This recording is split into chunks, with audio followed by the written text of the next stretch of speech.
Sony, do you need a Snickers? You're not yourself when you're hungry.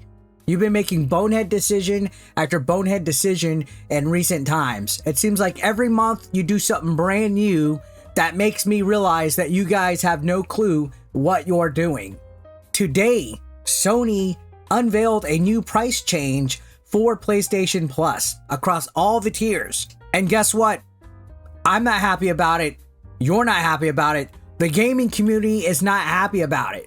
They are doing a price increase. Every company's doing this, whether it's Hulu, Netflix, Disney Plus, PlayStation Plus. They all seem to be raising their prices, and it's getting annoying, especially when you have several services that you have subscription packages to. Before you know it, we're going to be spending hundreds and hundreds and hundreds of dollars on all these subscription plans, and in the end, they're really not worth it. Especially PlayStation Plus, when you take a look at it, ever since they revamped it, they kind of been half-assing it a little bit. Yeah, they had the whole back catalog, the classics, the streaming feature that they have, but to be honest, they've been pretty weak with the monthly games that they've been providing for PlayStation Plus. Just take a look at what we have this month. We have the Saints Row reboot, Generation Zero, and then some other game I don't give a crap about. Remember when they used to have bangers on PlayStation Plus? They used to have like the GTAs and games that were actually huge AAA titles. If they're going to increase it by a huge margin, which I believe they increased it over $20, they need to provide some heavy hitters and some bangers. Depending on the tier that you have the PlayStation Plus collection, and you have the PlayStation Plus essential titles and all those downloads that you have access to in the game catalog. But really, what are we paying for at the end of the day that warrants a $20+ increase? The monthly games, which was the highlight back in the day, haven't been worth a damn. These prices go into effect starting next month. So the annual essential plan is going to go from $60 to $80. And that's the cheapest one. The extra plan goes from $100 to $135. We're starting to get a little bit of the wallet feeling some pain here. But get this, the premium plan goes from $120 a year to $160. And again, this goes into effect September 6th. If you're currently subscribed, it won't take effect until your next renewal date. Luckily, I was ahead of the curve and I have a renewal date about 4 years from now because I stacked up on my PlayStation Plus. But if you make changes like upgrades, downgrades, or even buy additional time, it immediately goes into effect. So you're pretty much screwed. These price hikes are going to affect globally. So it's not just North America that's getting the shaft. You guys over in Europe and Asia, y'all going to be getting the tip, if you know what I mean. Sony says this will allow the company to continue bringing high quality games and value added benefits to the service. My butt. And just because Sony's good, guys, the yearly rate is going to be at a discount if you pay for a yearly annual fee at once. The response to this is overwhelming. There's a lot of people upset about this, asking what the hell is Sony thinking? Because this was a 35% price increase for nothing added. Like, where's the added stuff? If you're going to increase it, give us some incentive. And again, like I said, subscription prices have been going up across the board, but usually it's like 10% increase or less.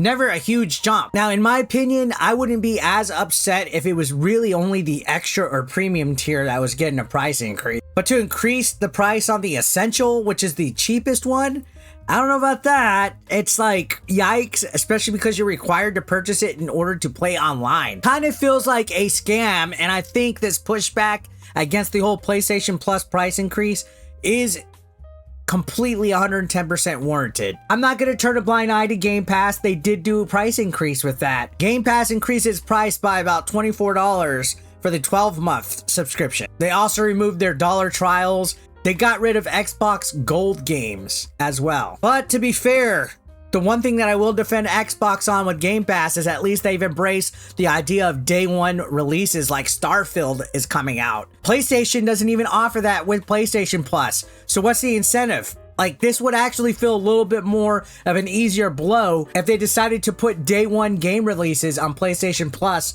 alongside this price increase. But no, they won't do that. I do feel that this is a little bit of a screw you to the PlayStation fan base. If you really sit down and think about it, it's $80 just to have access to multiplayer with the Essential plan. And you're required to pay that in order to play games online. It's almost like playing video games online is slowly starting to become a luxury. But if you think about it, PlayStation's releasing a lot of their first-party games on PC. You don't have to pay for PlayStation Plus to play those same games on the PC. It's almost like PlayStation is cannibalizing itself for some weird, strange reason. And even if you think about it, are the games on the game catalog going to stay in there a lot longer now? Are they going to have a longer duration of being available? Like, what are they trying to make up for here?